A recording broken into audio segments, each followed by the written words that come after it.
आणि आज दिवसभरातल्या मोठ्या राजकीय बातम्या आपण पाहूया। शरद पवारच्या कुटुंबांचं काम मोठं हिंदू असल्यामुळे आज आधार देण्यासाठी भेट घेतली। पोलीस योग्य तपास करत आहेत। शरद मोहोळ यांच्या पत्नीची भेट घेतल्यानंतर आमदार नितेश राणे यांची प्रतिक्रिया। शिवसेना पक्ष आणि चिन्हाबाबत 2 फेब्रुवारीला सर्वोच्च न्यायालयामध्ये सुनावणी। ठाकरे गटाने दाखल केलेल्या याचिकेवर होणार सुनावणी। संजय राऊतांना मेंटल हॉस्पिटलमध्ये नेण्याची गरज। राऊतांनी किती लोकांच्या प्रपंचामध्ये हस्तक्षेप करत देशोधडीला लावलं याची यादी जाहीर करणार। संजय राऊतांच्या टीकेनंतर राधाकृष्ण विखे पाटलांचा इशारा। अंगणवाडी सेविकांच्या प्रश्नावर तोडगा काढण्याचा आमचा प्रयत्न आहे। सरकार आल्यावरच त्यांना वेतनवाढ दिली। त्यांच्या मोबाईल ग्रॅज्युएटीचा प्रश्न सोडवला। मागच्या सरकारच्या काळात एक बैठक सुद्धा झाली नव्हती। फडणवीसांचं वक्तव्य।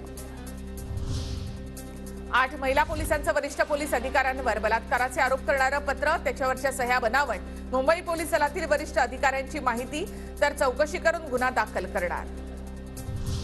स्वाभिमानी शेतकरी संघटनेचे नेते राजू शेट्टींनी घेतली अजित पवारांची भेट। सर्व भरती प्रक्रिया महाराष्ट्र राज्य सेवा आयोगाकडून घेण्याची शेट्टींची मागणी। तलाठी भरती परीक्षेमध्ये घोटाळा झाल्याचा शेट्टींचा आरोप।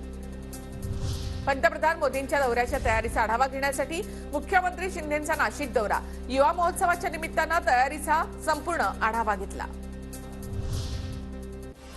मुख्यमंत्री शिंदेंकडून पिंपरीमधील वृद्ध दाम्पत्याला 3 लाखांची मदत। वृद्ध दाम्पत्याची कैफियत ऐकून मुख्यमंत्री गहिवरले। दाम्पत्याला त्यांचं घर परत मिळवून देण्यासाठी सुद्धा मुख्यमंत्री एकनाथ शिंदे यांचे आदेश।